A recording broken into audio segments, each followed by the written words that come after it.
pledge allegiance to the flag of the United States of America and to the republic for which it stands, one nation, under God, indivisible, with liberty and justice for all.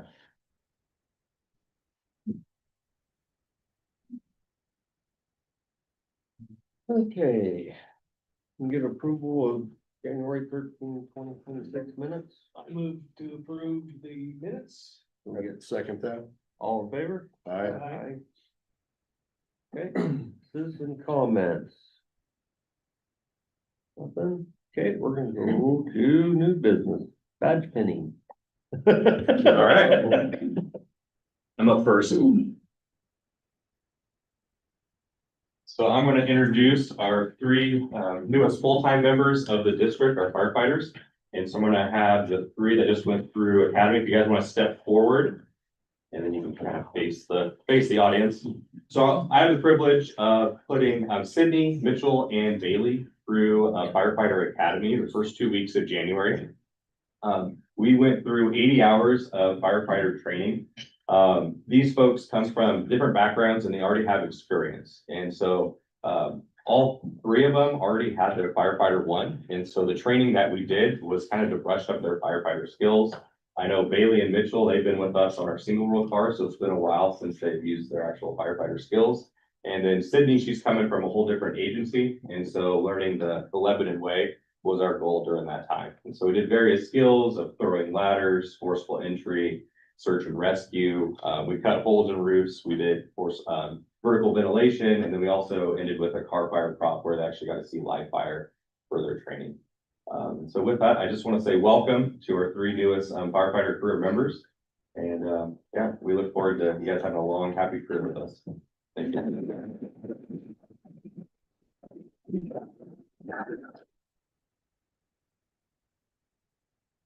Okay, so good afternoon, welcome everybody.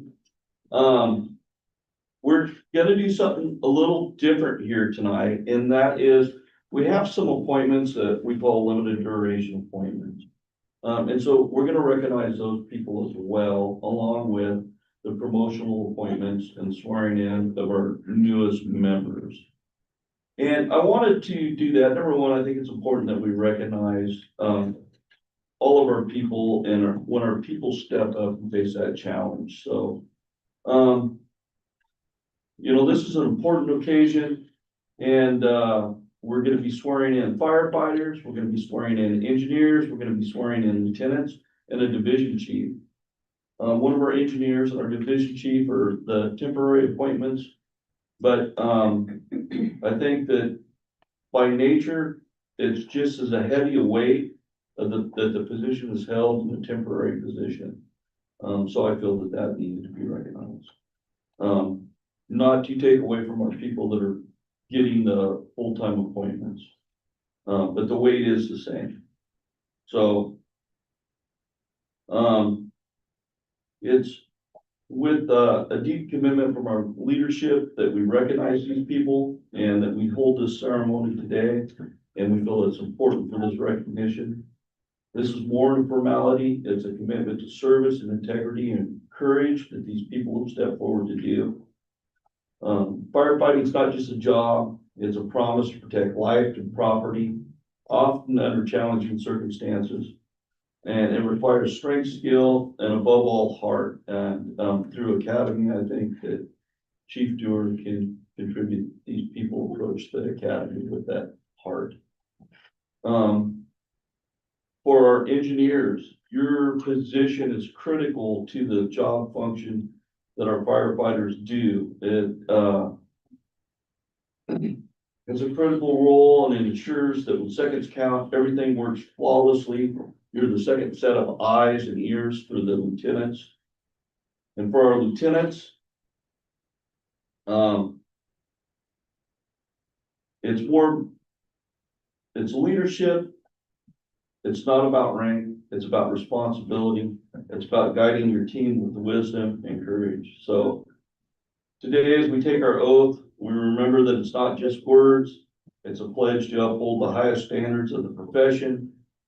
And we thank all of you up here for answering the call and we stand with you as you begin this honorable journey. So congratulations to all of you.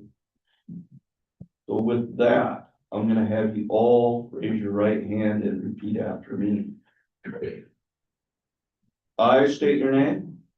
I, Swear to serve the Lebanon Fire District for Lebanon Fire District, with courage and honor. with courage and honor.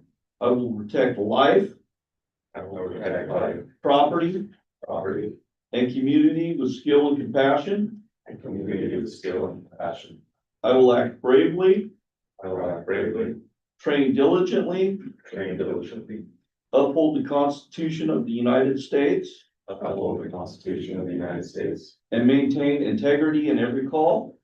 maintain integrity in every call. This I pledge for the safety of all. This I pledge for the safety of all. So with that, I would like to recognize who is actually getting the promotions and who has stepped up in these limited duration positions. So start down here. Chief Doer Russell was a lieutenant in our department, and we needed to fill a training division chief position. And so I'd like to recognize Russell Doer.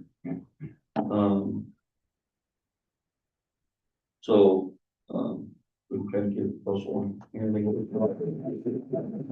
it. We have newly promoted engineer Ryland Rogers. So we need to newly promoted engineer Tyler Day. Filling in a limited duration position for engineer. We have Mackenzie Crenshaw.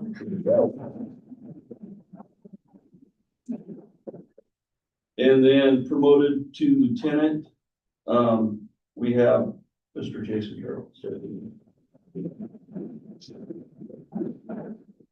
All right, with that, if we have the family members who will come up. Didn't see it. Oh, we're gonna have the time first. All right. If you could come up, we actually have the oath that we need you all to sign. Oh, Russell up first time.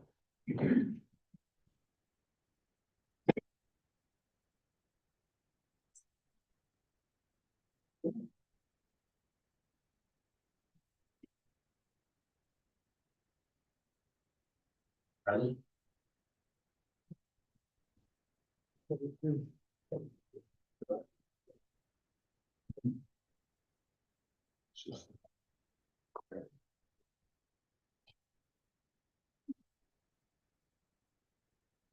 Riley?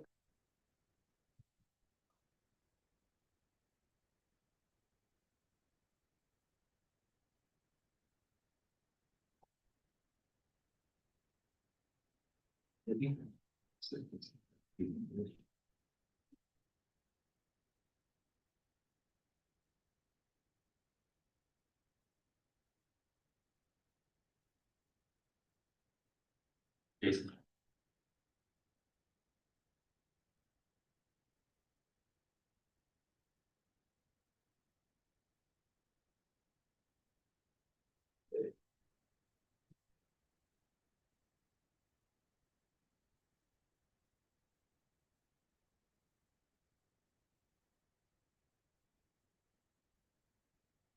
Bishop.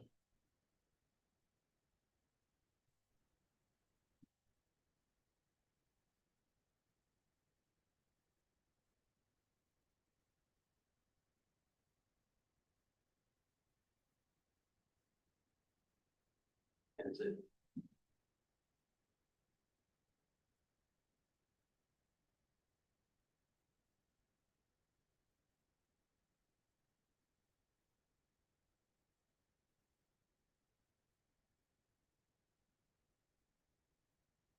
Okay, if we could have the member who was appointed to, who decided to pin you with your badge. We have badges up here. They have. They have. If you please go to your person that you're going to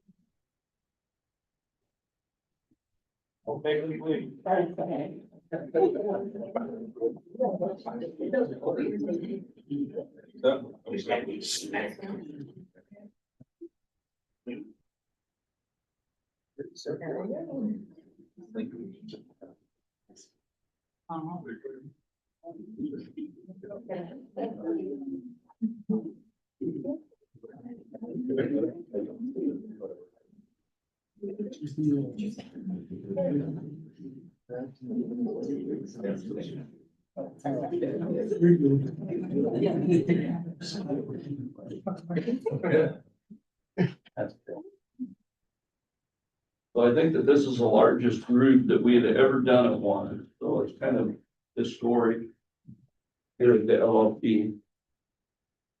But with that, I invite everybody to wash their hand after I.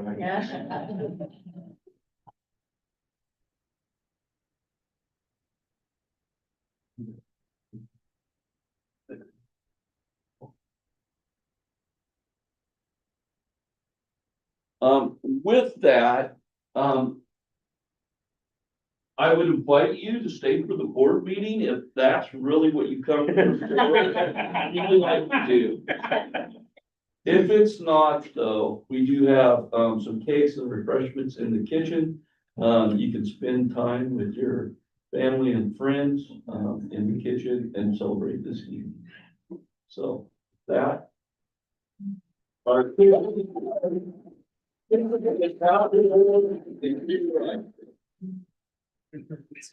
They're off. I got you, okay? Let's go. We tried. Yeah.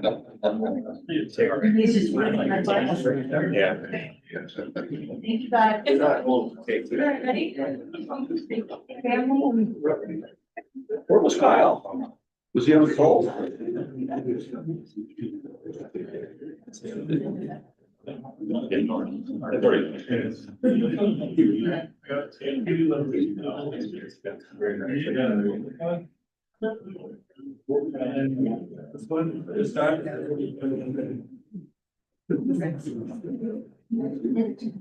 What? Yeah. Yeah. I thought it was like, oh, you know. You got it. Yeah. I guess they must like. No. That was it. I don't know if you ran out of ways. Yes. Mr. President, if I may. Yeah. We also need to recognize temporary appointment Kyle Kemper. He's out on call, but for the record. Record, that works. I like his record. Recognize. He's temporary appointment to lieutenant.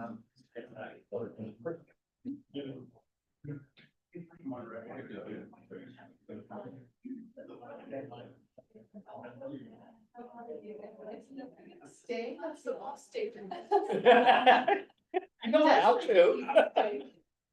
Sir, if you would like refreshments, you can go have refreshments. Okay. Oh, I feel bad. Thank you. Nobody stayed. Perkins did. We'll go to number 3 next is annexation request. So looks like we received one additional request for annexation. That Candace has submitted.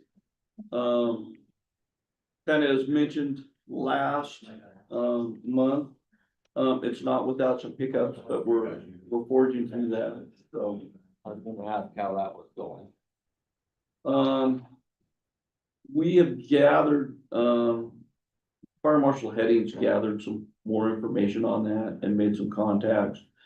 Kind of what we discussed last meeting, what we had some suspicion of, actually kind of turned out to be somewhat factual. There have been some changes, at the state that had caused some of these hiccups. So hopefully the rest of these will move through without issue. And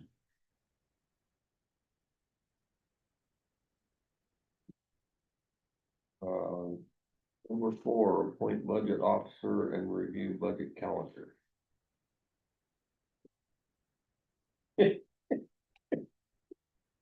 That year again. I would nominate Matt, the budget officer. We get a second on I that? second that. All in favor? Aye. Opposed? So be it. One abstention. Where'd that train coming? Yeah, no, that was coming. I think that was good. Anything else? Calendar. Yeah. So next meeting, we'll have to do the notice of the budget meeting. I believe Des has reached out to some of the past members. She'll probably be reaching out to board members individually if there's a vacancy, much like what we've done in the past. So if there's some recommendations from the board, that we'll reach out for some names and some people to inquire about.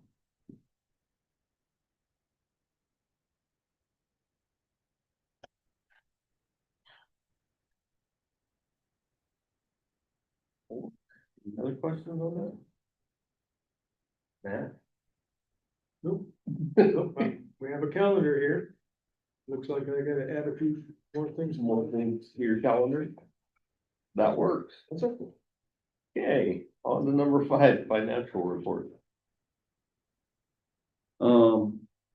So Des is on vacation currently. She went to Florida. I'll answer any questions you may have. We did have some some questions from, board member King, that I had answered, earlier today. But with that, nothing of great notice in the budget. You got anything, Matt? You always.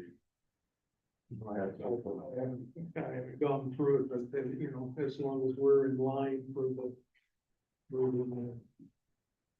where we are fiscally, that's the biggest thing. And if there's no glaring, and I haven't seen anything that was glaring. So I'll address, if you would like, I can address some of the questions that board member King had. And one of them was probably the two glaring ones were, the line item for fire chief and the wages. And I think that that'll be addressed in April. I think that it was just pulled out of the wages, line item, with the exit of Chief Rodandi and the payoffs on some of the vacation in there. So that made it look like a larger deficit than what it actually is, where that probably needs to, will be adjusted in April from, that retirement line item. And the other one was overtime in the fire prevention is at a deficit of 325%, I believe is what it shows. The overtime in that line item is only a $1,500 line item. That overtime budget's used for fire investigations and things like our open house. So I think that it pretty much got used up on the open house. We've had several fires since budget approval. So, you know, moving forward, that's just something that we'll look at as far as the overtime budget. Trying to make that a little more realistic overtime number for that particular line item. Any other questions? I don't have any. Okay.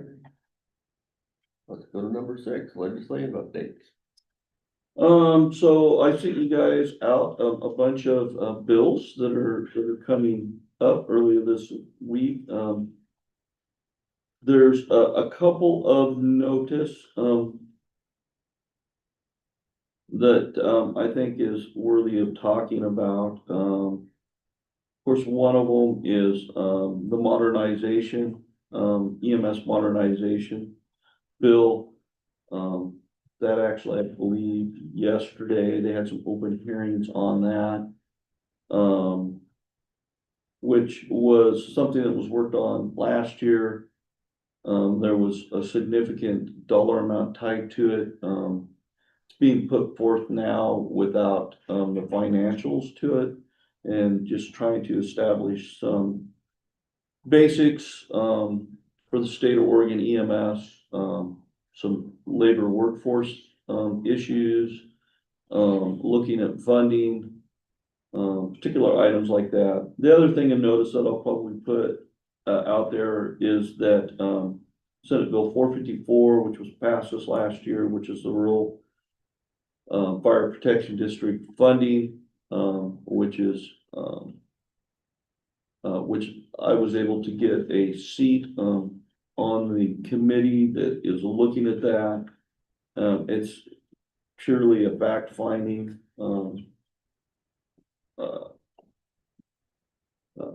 committee.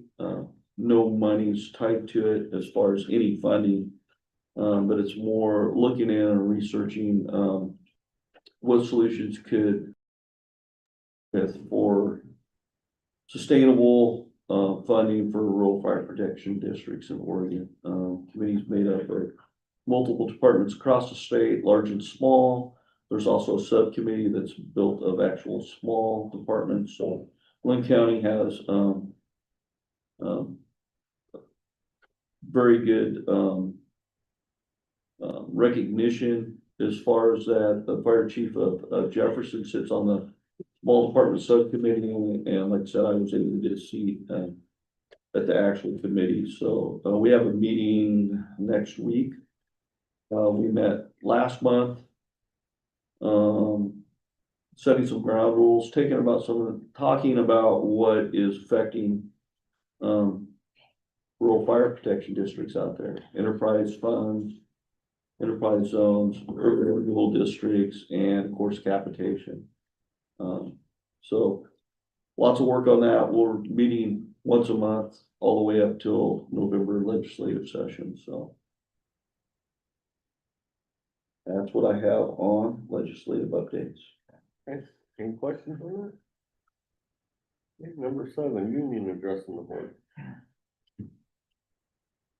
Gentlemen, so since I last spoke, we actually donated, our union put together, we said that we want to donate $500 in dog food or pet food to the fundraiser that the soup kitchen was putting together. Actually, Wyatt spearheaded this whole thing. He was collecting animal food and we're going to donate it to the soup kitchen.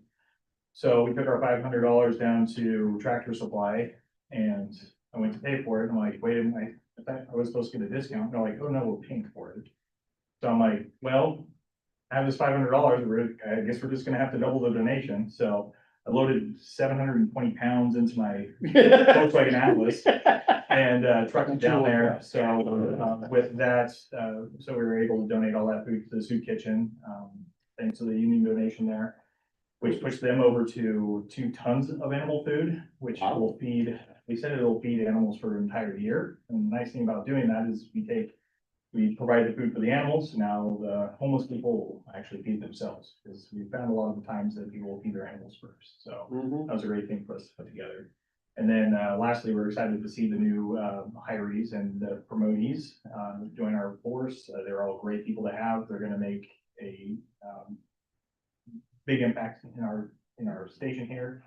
I've worked with those guys, a lot of them for years, so we're really happy with those guys being able to move up and fill those spots that people are vacating because, that's happening a lot lately. But Everywhere. Yeah. Thank you. Any questions on that? Okay, volunteers address the board. So Russell said he had nothing to add. I will look over here at Lieutenant Chapin and see if there's anything he'd like to add from the volunteers. I was just gonna tell you that volunteers have nothing to add at this point. Thank you for your input. Can't beat the story about 750 pounds of food. So. Yeah, I can't top that, I'm just gonna let them have it. Okay, number 9, fire chief report. All right, so let's start with leaking roofs. So I did have a conversation with legal about Station 34. And we missed the date from the day that the leak or the issue was discovered by about 3 months out there, so we have no recourse as far as bonding agency on that. I do have, Chief News, she is following up on the shingle manufacturer warranty. She's doing formal paperwork on that to see if we can get anywhere with that. Along with, we still have some issues that we need to look at.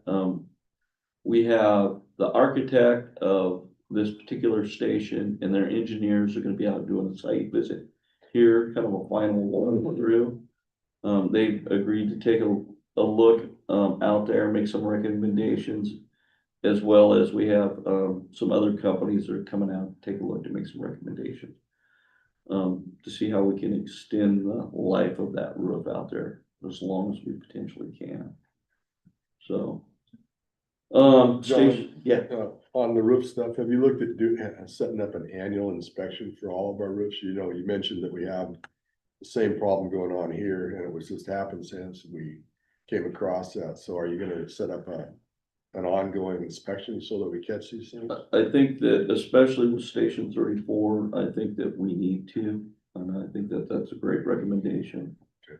To take forward, so, I'll take that to Chief News and have that put on the building and grounds maintenance docket. Yeah, Great. and Chief, the other thing is, when you go to architects get paid a lot of money for architecting. Okay, but that doesn't necessarily fix the problem, No, you know, and so I would suggest that you get in front of the problem, not wait for architects, find out what it's gonna cost to fix it. And fix it right, so that we don't have this annual problem. yeah, no, we have other contractors that are coming out to look at it as well, so that's all been put in motion.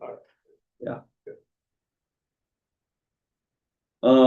The Station 31 roof leak has been repaired and has been taken care of. They actually, come out, they have a special camera that they look at, they did find a couple of, spots where there was some penetration. And they went up and, reseamed and patched those. And so, since they've done that, we've had a couple of rains, so we've been keeping an eye on that. But, everything appears to be, taken care of and no further leaking, so. We're good with that. Next on my docket is board workshop date choice. And we've been pushing this back. And I know that we're not gonna be able to get all board members, at this, and if we try to do so, we'll be almost at the beginning of summer. So I know that there was 2 different dates that were thrown out there, March 5th, and I believe it was March 12th. I know that the board president cannot make the March 12th, so I'm looking at the March 5th. I know that one of our board members can't make the March 5th. But I look to board member King, board member Herb, board member White, if March 5th would be a viable date. Yeah, I'm good for that. And I'll zip on over here as soon as. Sure. I believe so. What are we doing? Board workshop, Yes. that's March what 5th. we- Okay. March 5th. All right, perfect. I will make sure that Des gets that locked down. And, What time is that gonna be, John? Or I'll have, Des push out the times. Okay. It will be here and, we will get the agenda together and the times but I'll have her get the times as soon as possible, so we're not inconveniencing anybody.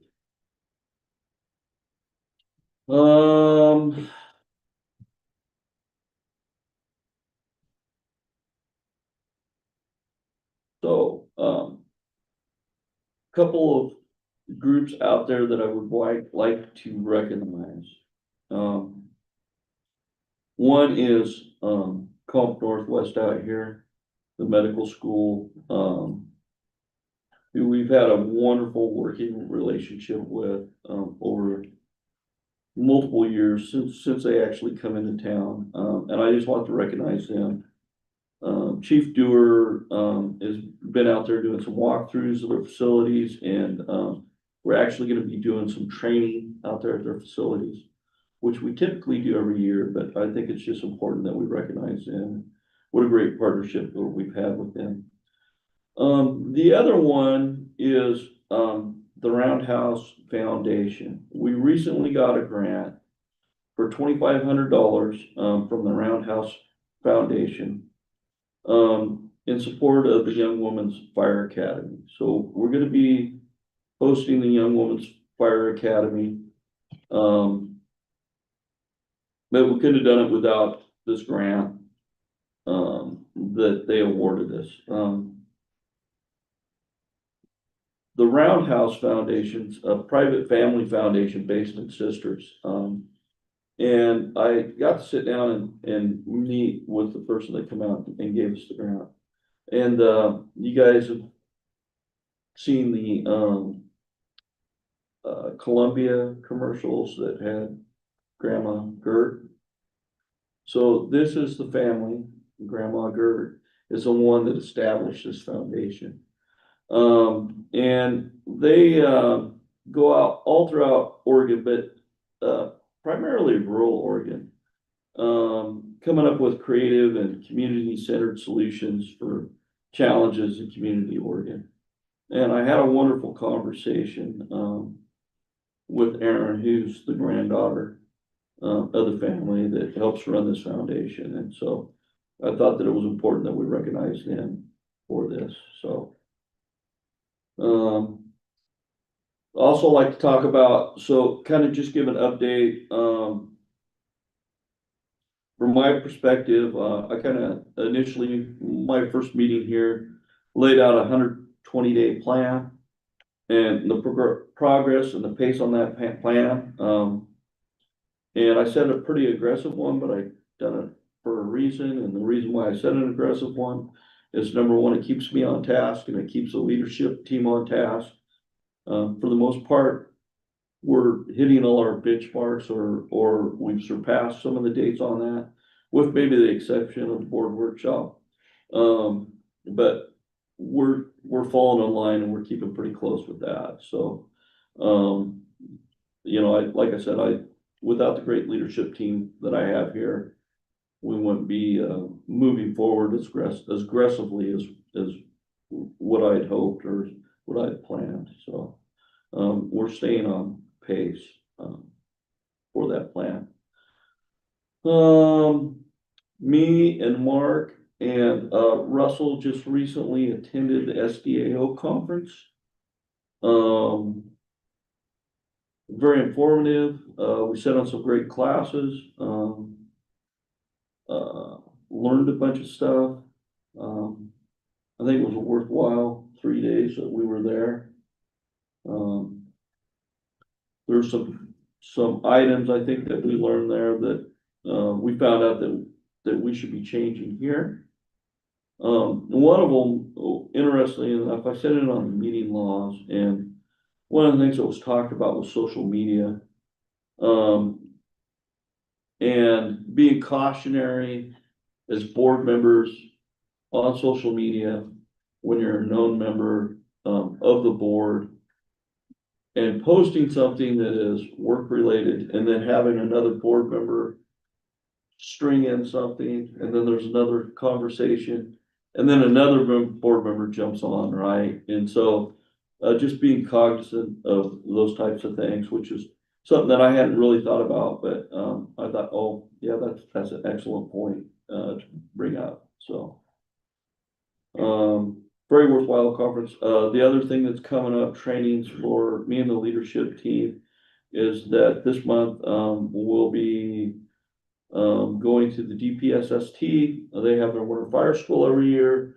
Me, myself, Chief Fitzwater, Chief Dewar, and actually, Chief Hadding's all gonna be, attending. We're gonna be well represented there. NFA class, for new fire chiefs, so. Hopefully we'll bring back some good information from that. And then lastly, in my report here is CWDG update. That's the grant that Lynn County received. We have a meeting Thursday with them. What I'm hoping to find out is that they have the grant coordinator in place. I do know that they did get the final sign off from the Department of Forestry on grant funding, so our next step at Lebanon Fire District for those positions that we're gonna be doing is develop, the job description and posting for those positions. For that, part-time help that are gonna be going out and, doing these, inspections and recommendations and addressing, so. With that, end of report. Any questions on that? I got two. Sure. So when you mentioned the conference, just to clarify, we've already secured our insurance discount by the training they came here and did, yeah? So I think for this year, I think that was on the previous year, I think timing wise. But I will add that Jeff Griffith has offered to come to the board workshop and bring some training. That's what it is. Okay. Yes, so, he will, now that I have the date, secured, I'm gonna be reaching out to him to come and we'll probably do like an hour training, with that, but, as department members, we secured that because there was some of that required training that we got our certificates on, so. We should be sitting good after, Jeff comes here and delivers that training. But also, there's two different entities, am I not right? You got SDAO and SDIS. Yeah, SDIS is the insurance aspect of Yep. SDAO, which that would where the insurance training would come through with SDIS. Yeah. Whereas the SDAO essentially is all about organization, leadership, those types of things. yes, and so, Jeff is tied in with WHA, which is an insurance carrier for SDIS, so. It should, take care of that during board workshop, so. Perfect. And then just out of curiosity, on the social media serial meeting discussion, did they have any actual case studies or is it still speculative that it'd be an issue? I don't think they pulled up a case study on that. I don't think there's anything speculative about it from a legal standpoint, but, I found that it was an interesting thing that was brought up, and so they, They've actually had some school districts in Oregon that had some issues. yeah, Yeah, not through SDA or Yeah. SDIS, but actual school districts, school districts it did, Yeah, yeah. yeah. So, that's a whole different insurance carrier. yeah, Yeah, but whenever you get multiple Yeah. people chiming in Yeah, on the that's right. same and they're all the same board, it's gonna be considered a meeting with the way the rules read. That's it. Thank you. oh, and while you were asking the question, did you see the reply I sent you from your email? I replied, check your I'll check email. it out. Perfect. Any other questions? Okay. I gotta read this long thing again. We're going to adjourn to executive session for ORS 1926602D to conduct deliberations on labor negotiations. Oh, here we go. The Board of Directors for Lebanon Fire District will now adjourn to executive session pursuant to ORS 1926602, which allows the board to meet in executive session to conduct deliberations on labor negotiations. Executive session will be held in LFT conference room. Members of the audience excluded from attending executive session may remain in this room. At the end of executive session, we'll return to open session in this room. Representatives of news media and designated staff will be allowed to attend the executive session. Representatives of news media are specifically directed not to report on or otherwise disclose any of the deliberations.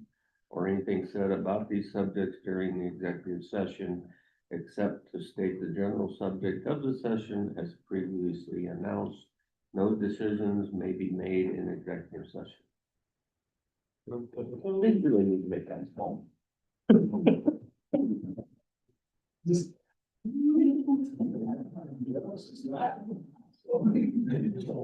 About the.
Yeah, this is the first time I looked at this document, so maybe I'm misunderstanding. What is it, JTC? Yeah, at Lebanon Fire, Oregon.gov. There you go. All right, thank you. Thanks, sir. I take back everything bad I said about you. Yeah, whatever. Okay. Oh, reconvene regular session. Move we adjourn. Wow. Guess that's it. No other questions. Matt must have to go home. No, I just didn't want to sit down again.